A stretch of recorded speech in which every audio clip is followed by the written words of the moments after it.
ከዚህ በኋላ ማለት ነው ሰው ሲሰድበን ላለመረበሽ መዘጋጀት አለብን። አይደለሁም አበቃ። ሰው ሲመርቅህም ላንተ ክብር እንደማይጨምርልህ አስብ። ለዚህ እኮ ነው አንድ አባት አህያ አላቸው፣ ኧረ በጣም ይቅር በለኝ የአህያ ያህል ክብር የለኝም አሉ። ምክንያቱም አህያ የተጫነችውን በክብር የምታደርስ ናት። እኔ ግን የእግዚአብሔርን ሕግ በልቼ የጨረስኩኝ ከአህያ አንሳለሁ እንጂ እንጨት አላቸው። እንዴ እንጨት እኮ በገባበት እሳት ውስጥ ነዶ እዚያው የሚቀር ነው። እኔ ለተሰጠችኝ ሃይማኖት እንኳን በሰማዕትነት ያልሞትኩ እንዴት እንጨት ትለኛለህ? አንተ ዝም ብለህ ከብት አላቸው። ከብት እኮ ጌታውን ያወቀ ግርግም ላይ ተገይቶ ትንፋሹን የገበረ ነው። አንተ ድንጋይ አላቸው። ውይ ድንጋይ ቤተ መቅደስ የሚሰራበት አሉት። አሁን ሰው የሚሰድባችሁን እኮ ማሳጣት ትችላለህ። በጣም የምንናደደው እኛ ምን ስለሆነ መስሏችሁ ነው?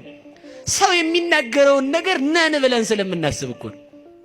ሰው የፈለገ ነገር ቢል ማድረግ ይችላል ባሉ ነገሩኝ እንጂ አይችልም። አይደለሁም እኮ ነው መልሱ። እንደው አሁን እንዲሁ ተመልከቱ፣ የቱን ያህል ብንሰደብ የሚመጥን ስድብ ሊገኝ ይችላል? እኛ የትኛውንም አይገኝም። ቅዱስ ዮሐንስ አፈወርቅ ይላል ከብት ልበልህ አንተ ሰው ይልና አይ ከብትስ ጌታውን ያውቃል። እሺ ውሻ ልበልህ ውሻ የጌታውን ቤት ይጠብቃል። እሺ እንግዲያውስ ምን ልበልህ? እባብ ልበልህ እባብስ ወገኑን አይነድፍም። እሺ ጭልፊት ልበልህ ጭልፊትም ልጆቿን ታሳድጋለች ወገኖቿን አትበላም። እንግዲያውስ ምን ብዬ ልጥራህ አንተን ይልና ተመልከቱ። ሰይጣን ልበልህ ይላል ተመልከቱ። አዛኝን ምሬን ነው። ሰይጣን ልበልህ ወይ ይልና አይ ሰይጣንም በሰይጣን ላይ አይጨክንም፣ አንተ ግን በወንድምህ ላይ ስለጨከንክ ከሰይጣንም ብሰሃል። ሰይጣን የገንዘብ ባሪያ አይደለም፣ አንተ ለገንዘብ ባሪያ ሆነሃል። ሰይጣን የሱስ ባሪያ አይደለም፣ አንተ ለሱስ ባሪያ የልማድ እስረኛ ሆነሃል። ምን ልልህ እችላለሁ? እንኳንስ ክርስቲያን መባል ሰው ብዬ ልጠራህ ምን ያስጠራሃል? ምን የሚያስጠራ ስም አለህ ይላል ተመልከቱ። እኛ የሚመጥነን ስድብ የለም እንጂ። ስለዚህ ምንድነው ለማለት የፈለግኩት? ሰው ቢሰድበንም እንዳይረብሸን መሆን አለብን። እስኪ በሉ ሰው ቢሰድበንም በሉ እኛን የሚገልጽ ስድብ አለ? በፍጹም የለም እኮ ተመልከቱ። ለዚህ ነው ጌታ እንኳን ምን አለ መሰላችሁ? በምን አስተማስላ ለዛቲ ትውልድ፣ ይችን ትውልድ በምን ልመስላት አለ። ሀለይነ ለክሙ ወይ ዘፈንክሙ፣ ዘፈንላችሁ ሙሾ አላወጣችሁም። አስቆቀውነ ለክሙ ወይ በከይክሙ፣ ይቅርታ ዘፈንላችሁ ሙሾ አላወጣችሁም፣ አልጨፈራችሁም። አለቀስንላችሁ ሙሾ አላወጣችሁም። ይሄ ዘፈን ይፈቀዳል አይደለም ያልኩት፣ አደራችሁን። እኔ ማለት የፈለግኩት ሌላ ነው። ዘፈን የተባለ ልቅሶ የተባለ የዮሐንስ ስብከት ነው። ዮሐንስ እየበላ ቢመጣ አሃ ይሄማ ይቅርታ ሳይበላ ቢመጣ ይሄማ ጋኔን አድሮበታል አላችሁ።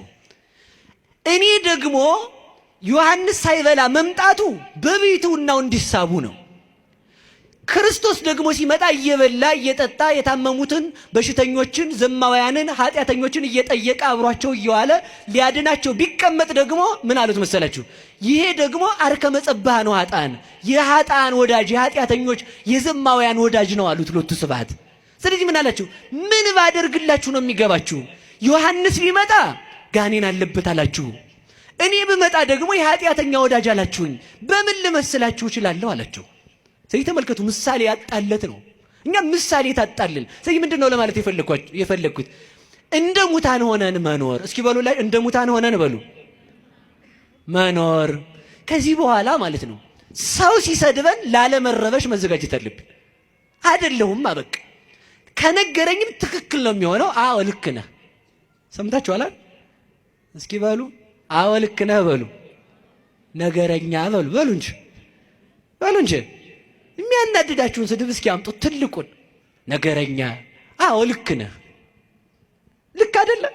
ዛሬ ነገር እዚህ ጋር ቁጭ ብለን እኔም እዚህ ጋር ሻሸን ጠምጥሜ ጤነኛ ሰው መስል እናንተም እሱ ጋር ቁጭ ብላችሁ በነጠላ ጤነኛ ሰው ብትመስሉ ስትወጡ ያው እንግዲህ ጠሽ ታረጋላችሁ አንዷን ማለት ነን እኮ በቃ አዎ ነኝ በቃ አለቀ። ሰው የሚሳደበውን አጥቶ እንዲሄድ ምን ማለት ነው? ማመን። ተመልከቱ፣ እንድናምን እግዚአብሔር ይርዳን።